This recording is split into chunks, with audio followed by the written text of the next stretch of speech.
Wow, I told you they'd been busy, and you can see that certain members of staff really have been practicing very hard during that period of time.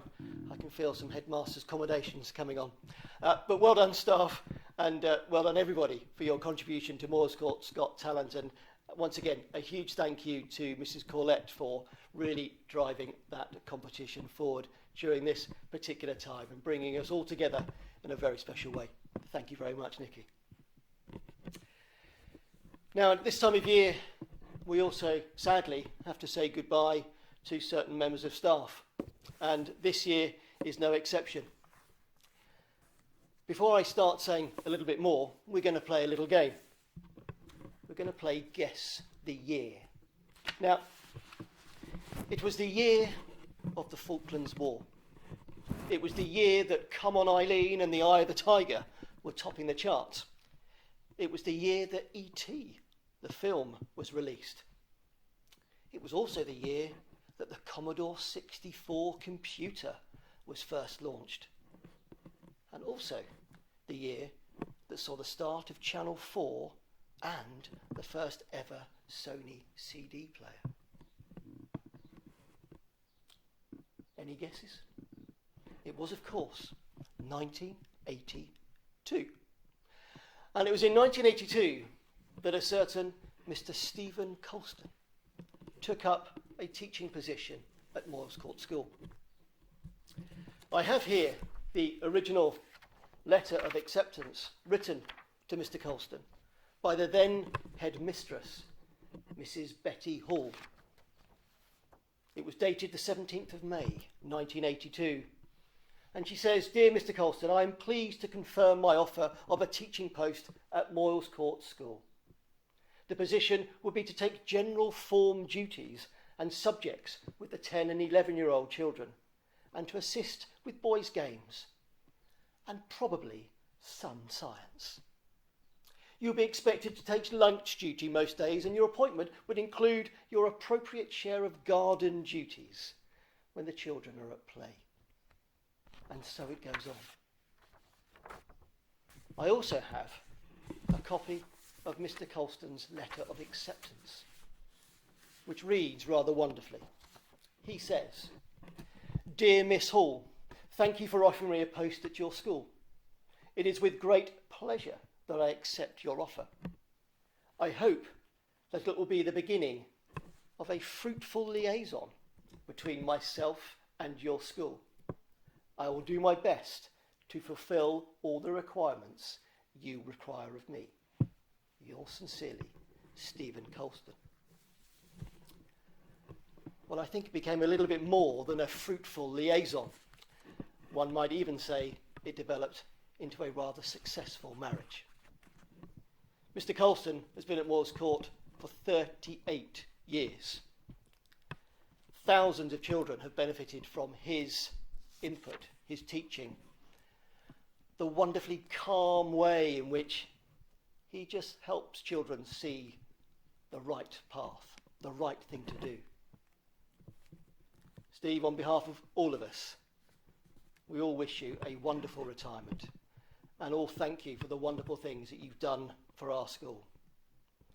I know many people have been in touch wanting to offer you a big thank you, a big good luck, and lots of best wishes. And I know also that you want to share a few words with people today. So, ladies and gentlemen, Mr. Steve Colston. Thank you, Mr. Milner-Smith, for your introduction. Have I really been here 38 years? That sounds like a long time. But as I look back on my time at Moyles Court, it has pretty well sped by. I remember coming here with my brand new teacher kit, all smart and shiny. I was full of ideas, things to do to make a difference. I thought I was going to be the teacher and you, the students, were my pupils, absorbing all the information I was going to give out. Over time, that changed. I quickly began to understand this. My head was so full of how things should be, there was little room for how things were. The gap in those early days began what I thought I needed to teach and what the students actually needed to learn was wide. There were times when bridging, it was difficult, even times when it seemed impossible, but I never wanted to give up. I try to give my energy, enthusiasm, honesty, respect to all the many pupils, staff and parents I've had the great pleasure to meet over the years. I want to turn that around and thank you for what I feel you have given me. I have been privileged to have had my classroom and science lab many fine young people.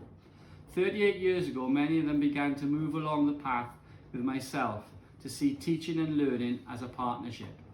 They helped me build the first bridges. From them, I learned that true teaching is a special partnership. It only really works when the teacher reaches beyond the outer image, looks into the heart and understands and respects what they see. The student's role is to allow themselves to be seen, not just for who they are or have been, but also for who they could be. Over the years, fashion has changed, but never my jumper, only the colour. Hair has changed to grey, not from teaching, but all father time has been involved. Hair fashion has been big, cropped, technicoloured, bleached, curled, straightened, extended and dreadlocked, and that's just the staff. With the pupils, despite the altering outward appearance, there's always been and always will be a constant. That is the inner need to strive for what is true and right. I look back with gratitude. I entered a profession dedicated to assisting young people achieve their potential, to revealing or finding their best selves. As I leave it, I am taking many of you with me. You will live in my memories. I'll always remember the things we achieved together, the many successes. Many a time we have laughed together. Many a time I've pulled my hair out, figuratively speaking. But what I gained from working with you was immeasurable. It is difficult to single out pupils and staff, so I'd just like to say thank you to each of you individually and collective. I have been asked, what am I going to do now? I'm going to do a lot of things, and very few of them conform to the notion of retirement as a time of waiting for the inevitable end. I have seen a retirement quote. Congratulations, now is the time for the fun to begin. A new chapter in your life. Yes, it might be a new chapter of my life, but chapter 1 over the years did provide me with quite a bit of fun as well. Thank you all. Thank you, Steve. Probably not the final term he was anticipating when he started this final academic year, and what a strange way for him to depart in many ways. But Steve, you go with our very best wishes, and we have some gifts here at school which we'll be sharing with you very soon. But from all of us, a huge thank you and a huge well done for everything you've done for Moyles Court School.